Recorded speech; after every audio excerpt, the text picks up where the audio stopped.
High atop the mist-covered peaks of Mount Olympus, where the gods of ancient Greece ruled over mortals and immortals alike, a storm was brewing, not in the skies, but in the heart of a goddess. Hera, queen of the gods, wife to mighty Zeus, had just discovered a painful betrayal. Once again, her husband had broken his sacred vows. The target of her wrath this time was a gentle Titaness, Leto. She was carrying Zeus's children. And Hera. She was not going to make it easy for her rival. The curse. In her jealous rage, Hera cast a cruel curse on Leto. She forbade the pregnant goddess from giving birth on any land under the sun. No island, no country, no mountaintop, no solid ground would shelter her. Not even Gaia, the earth herself, could offer refuge. Leto wandered for days, then weeks, her body racked with the pain of impending birth. The world turned away from her. No city dared to help her. Even the land beneath her feet seemed to shift and recoil at Hera's command. But then, hope came from the sea. The floating island. Far from the coasts of Greece, a drifting island floated on the waves like a dream lost to time. It was called Delos. Untethered to the earth, it defied Hera's curse. There, on this lonely sanctuary, Leto fell to her knees as labor overtook her. Hours passed. Then, first came Artemis, goddess of the hunt. Born beneath the stars, she was calm and strong, her hair as dark as the night sky. Then, moments later, her twin, Apollo. Golden-haired, radiant, blazing with the light of the sun. Together, these divine twins would shape the destiny of gods and men. The wrath of Hera. But Hera had not forgotten. The birth of Leto's children only deepened her fury.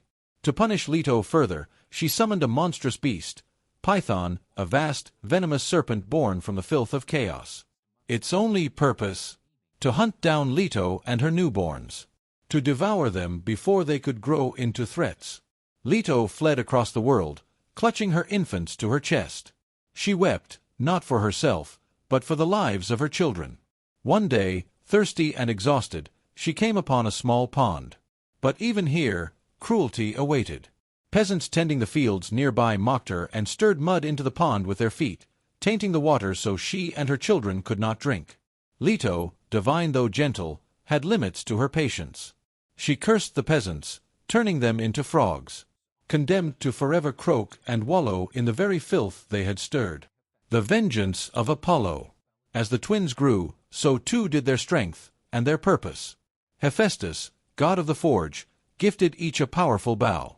Apollo received one forged of sunfire and golden string.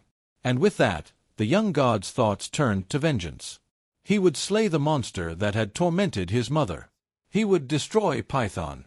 Zeus, perhaps out of guilt or pride, revealed the location of the beast. A dark cave at the foot of Mount Parnassus, where Python lay hibernating. Apollo approached with fire in his eyes. He launched arrows of light into the cave, forcing the creature out. Python emerged, massive, ancient, and cruel, its scales like iron, its eyes burning with malice. The battle at Mount Parnassus. The battle shook the mountain. Python struck with fangs the size of spears. Apollo dodged, firing arrows one after the other, each bouncing off the serpent's hide.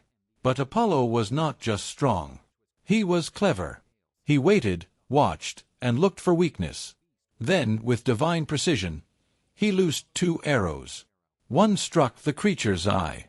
The other pierced the softer scales near its heart. Python roared, shaking the skies. Still it lived. Apollo took aim one final time and fired. The arrow flew straight into Python's gaping mouth, silencing the beast forever. The Oracle of Delphi. As Python's body collapsed into dust, Apollo stood victorious. But instead of pride, he felt reverence. Over the slain beast, he declared that a sacred temple would be built. A place where humans could speak with the divine. That place became Delphi, home of the greatest oracle in all of Greece. Here, priestesses known as Pythia, named for the serpent, would enter divine trances, channeling Apollo's wisdom to predict the fate of kings and empires. Immortal legacy. From betrayal and suffering, new gods had risen. Leto had endured. Artemis became the protector of the wild, a fierce and untamed goddess of independence. Apollo, the slayer of Python, became the god of music, prophecy, healing, and the sun. And the island of Delos, once a drifting rock, became sacred, anchored to the world as the birthplace of divine hope. In a world shaped by chaos, jealousy, and fate, Apollo proved that light could emerge from darkness, and that even the children of pain could become the gods of wisdom. The myth of Apollo and Python is one of the oldest in Greek mythology, a tale of vengeance, prophecy, and divine justice. Thank you for watching. Subscribe for more stories from myth and legend.